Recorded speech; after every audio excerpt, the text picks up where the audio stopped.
Varahi silver jewellery ఇప్పుడు మన Varahi silks KPHP store first floor లో 28 March hero Teja Sajja heroine Meenakshi Chaudhary చేతుల మీదుగా గ్రాండ్ ఓపెనింగ్ జరగబోతుంది. కేంద్ర ప్రభుత్వం కీలక నిర్ణయం తీసుకుంది. లోక్సభ అసెంబ్లీ స్థానాలు 50% పెంపుకు సంబంధించి నిర్ణయం తీసుకోబోతున్నట్లుగా సమాచారం. 543 నుంచి 816కి పార్లమెంటు సీట్లు పెరగనున్నాయి. 4123 నుంచి 6185కు చేరనున్నాయి అసెంబ్లీ స్థానాలు. తెలంగాణలో అసెంబ్లీ స్థానాలు 179కి, ఆంధ్రప్రదేశ్లో 263కి అసెంబ్లీ సీట్ల సంఖ్య చేరనుంది. ప్రస్తుత సమావేశాల్లోనే కేంద్రం బిల్లు పెట్టనున్నట్లుగా తెలుస్తోంది. 2029 ఎన్నికల నుంచే అమలుకు యోచనగా ఉంది.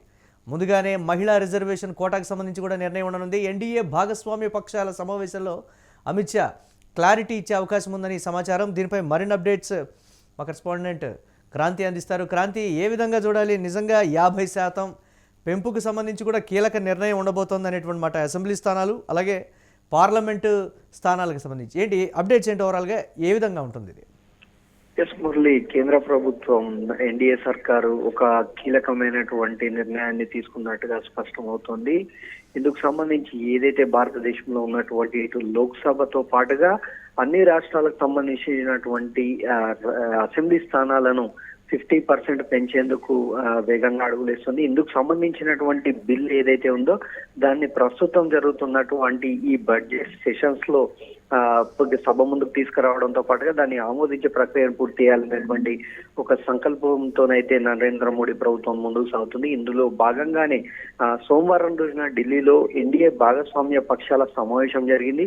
ఈ సమావేశంలో కేంద్ర హోంమంత్రి అమిత్ షా తో పాటుగా పార్లమెంట్ వ్యవహారాల మంత్రి కిరణ్ రిజిజు, న్యాయశాఖ మంత్రి అర్జున్ రామ్ మేఘ్వాల్ వీళ్ళంతా కూడా ఈ భేటీలో పాల్గొన్నారు.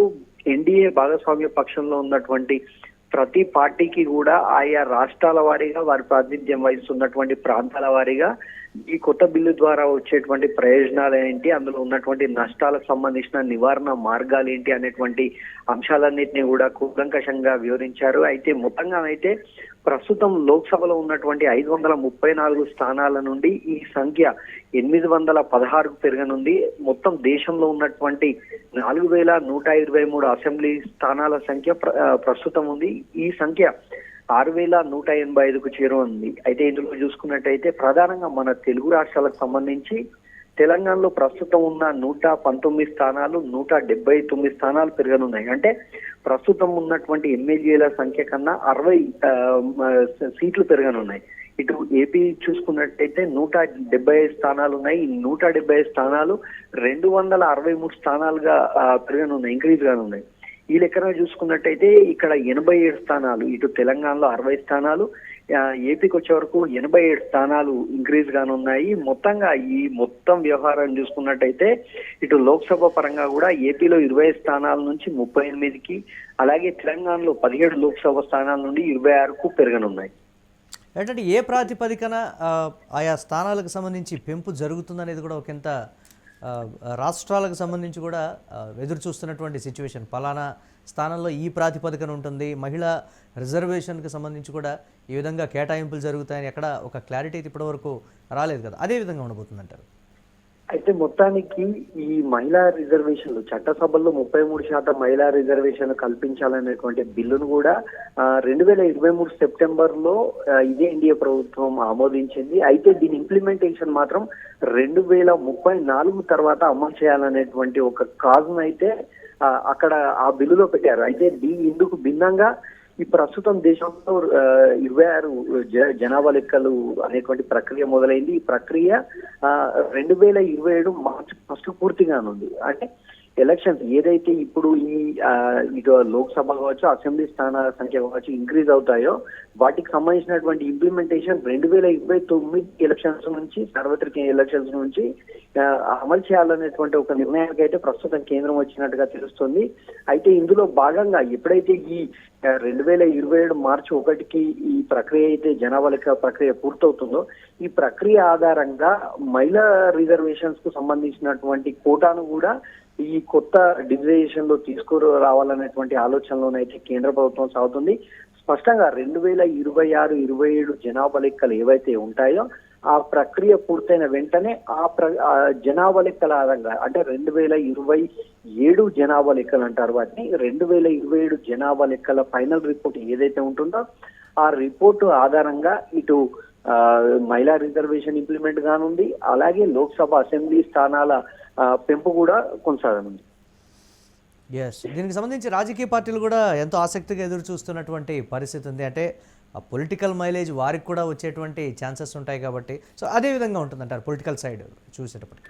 నిజానికి ప్రస్తుతం ఉన్నటువంటి నెంబర్ ఏదైతే ఉందో ఇటు లోక్సభలో కావచ్చు, ఈ సంఖ్య ఇంక్రీజ్ చేయడం ద్వారా ప్రధానంగా ఇక్కడ జనాభా ప్రాతిపదికన గనక సీట్ల సంఖ్య పెరిగితే దక్షిణ భారతదేశం కన్నా ఉత్తర భారతదేశానికి ప్రాధాన్యత పెరుగుతుంది, సీట్ల సంఖ్య పెరుగుతుంది అనేటువంటి ఒక విమర్శ అయితే ఉంది. వాస్తవానికి కూడా దక్షిణ భారతదేశంతో పోల్చుకుంటే ఉత్తర భారతదేశంలో జనాభా అధికంగా ఉంటుంది. At the same time development growth అనేటువంటిది కూడా చాలా తక్కువగా ఉంటుంది.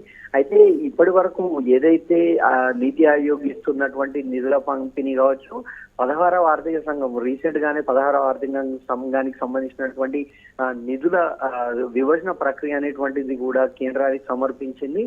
ఇందులో కావచ్చు జనాభా ప్రతిపాదికన ఎక్కువ ఆదాయ పంపిణీ, కేంద్ర ప్రభుత్వం ఇచ్చేటువంటి ఆదాయ పంపిణీ ఎక్కువ ఇవ్వడం వల్ల దక్షిణాది రాష్ట్రాలకు నష్టం జరుగుతుంది అనేటువంటి అభిప్రాయం అయితే ప్రధానంగా ఉంది. గతేడాది కూడా ఇప్పుడు ఏదైతే తమిళనాడు ఎలక్షన్ ఉందో, తమిళనాడు సీఎం స్టాలిన్ ఆధ్వర్యంలో దక్షిణ భారతదేశానికి సంబంధించినటువంటి అన్ని పార్టీలు, ఇటు కాంగ్రెస్ పార్టీకి సంబంధించినటువంటి నాయకులు కావచ్చు, ఎన్డీఏకి సంబంధించినటువంటి నాయకులు కావచ్చు, అలాగే ఇండియా కూటమిలో ఉన్నటువంటి నాయకులు, వీళ్ళందరూ కూడా స్టాలిన్ ఆధ్వర్యంలో నిర్వహించినటువంటి సమావేశంలో అటు కేరళ, కర్ణాటక, తెలంగాణ, ఏపీ, తమిళనాడు ఈ రాష్ట్రాలతో అన్నిటికీ సంబంధించినటువంటి ముఖ్యమైన నాయకులంతా కూడా ఈ మీటింగ్ లో పాల్గొన్నారు. ఇటు తెలంగాణ రాష్ట్రం నుంచి కేసీఆర్, రేవంత్ రెడ్డి వీళ్ళు కూడా పార్టిసిపేట్ చేయడం జరిగింది. వీళ్ళు ప్రధానంగా పెడుతున్న డిమాండ్ ఒకటే, మీరు కేంద్ర ప్రభుత్వం ఇచ్చేటువంటి నిధుల విషయంలో కావచ్చు, కేంద్రంలో అధికార ప్రాధాన్యత విషయంలో కావచ్చు, ఎక్కడైతే తెలంగాణకు కావచ్చు, దక్షిణ భారతదేశానికి కావచ్చు, ఏపీకి కావచ్చు ఉండేటువంటి గ్రోత్ రేట్ ఆధారంగా ఇక్కడ జనాభా ప్రాతిపదికకు భిన్నంగా ఇప్పుడున్నటువంటి ఆర్థిక స్వయం సమృద్ధి, ఆర్థిక స్వావలంబన, డెవలప్మెంట్ గ్రోత్ వీటన్నిటినీ కూడా అంచనా వేసే ప్రాధాన్యత ఇవ్వాలి. అంతే తప్పుగా కేవలం జనాభా ప్రాతిపదికన మాత్రమే కేంద్ర ప్రభుత్వం ఇటు సీట్ల సంఖ్య కావచ్చు, నిధుల విడుదల కావచ్చు, ఇలాంటిది కేవలం జనాభా ప్రాతిపదిక మాత్రమే తీసుకుంటే ఖచ్చితంగా దక్షిణ భారతదేశానికి అన్యాయం జరుగుతుంది. అలాంటి పరిస్థితిని ఖచ్చితంగా అంటే రాజకీయ వైరుధ్యాలు ఎలా ఉన్నప్పటికీ భౌగోళికంగా దక్షిణ భారతదేశానికి అన్యాయం జరిగితే మాత్రం చూస్తూ ఊరుకునే లేదు. ఉమ్మడి ఒక కామన్ క్లాజ్ కింద ఉమ్మడి డిమాండ్ తో మేమంతా పోరాడతాం అనేటువంటి ఒక అల్టిమేటం అయితే అప్పట్లో కేంద్ర ప్రభుత్వానికి ఇవ్వడం జరిగింది. కానీ ఇప్పుడు తీసుకొస్తున్నటువంటి ఈ సీట్ల పెంపు ప్రక్రియ కావచ్చు, ఈ మహిళా రిజర్వేషన్ సంబంధించిన ప్రక్రియ కావచ్చు, వీటన్నిటిపైన ఇంకా క్లారిటీ రావాలంటే మాత్రం ఖచ్చితంగా బిల్ అనేటువంటిది సభ ముందుకు రావాలి. ఆ బిల్లో ఉన్నటువంటి అంశాలకు ఇటు దక్షిణ భారతదేశానికి వ్యతిరేకంగా ఉన్నా లేదా కొన్ని పార్టీల ప్రయోజనాలకు, పార్టీల సిద్ధాంతాలకు వ్యతిరేకంగా ఉన్నా కూడా వాటన్నిటిని అమైండ్ చేసే, అంటే వాటిని సవరించే ఆలోచన కూడా ఖచ్చితంగా లోక్సభలో ఉంటుంది. కేంద్ర ప్రభుత్వం కీలక నిర్ణయం తీసుకుంది. లోక్సభ అసెంబ్లీ స్థానాలు 50% వరకు పెంచేటువంటి యోచనలో ఉంది కేంద్రం. 543 నుంచి 816కి చేరనుంది పార్లమెంట్ సీట్ల సంఖ్య. 4123 నుంచి 6185 వరకు చేరనుంది అసెంబ్లీ స్థానాలు. తెలంగాణలో అసెంబ్లీ స్థానాలు 179కి, ఆంధ్రప్రదేశ్లో 263కి చేరనున్నాయి అసెంబ్లీ సీట్లు. ప్రస్తుత సమావేశాల్లోనే కేంద్రం బిల్లు పెట్టనున్నట్లుగా తెలుస్తోంది. 2029 ఎన్నికల నుంచే అమలుకు యోచిస్తోంది. ముందుగానే మహిళా రిజర్వేషన్ కోటాకు సంబంధించి కూడా నిర్ణయం ఉండనుంది. ఎన్డీఏ భాగస్వామ్య పక్షాల సమావేశంలో అమిత్ షా క్లారిటీ ఇవ్వనున్నారు.